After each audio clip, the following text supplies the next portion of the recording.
Egg dosa. ఇప్పుడు tiffin ఏం బాగుంటుంది మామ మన పిలేర్లో? చెప్పమావా, నాకు ఎగ్ దోశ కావాలి. రారా మచ్చా, నీకు మంచి ఎగ్ దోశ తినిపిస్తా మా పిలేర్లో అని చెప్పి నా ఫ్రెండ్ అయితే ఒక ప్లేస్కి పిలిచుకెళ్ళాడు. ఇక్కడ ఎగ్ దోశ మాత్రం అదిరిపోయింది బ్రో.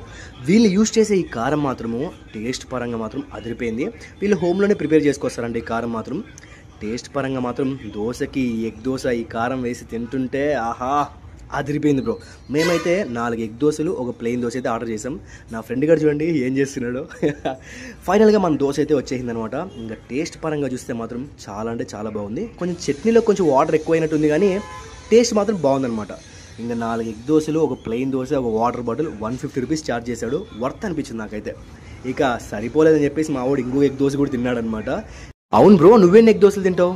ఇంతకీ మీ పీలేర్లో మంచి ఎగ్ దోశ ఇంకెక్కడ దొరుకుతుంది? జస్ట్ ఒకసారి కామెంట్ చేసి వీడియో కనుక నచ్చినట్లయితే లైక్ చేసేయి.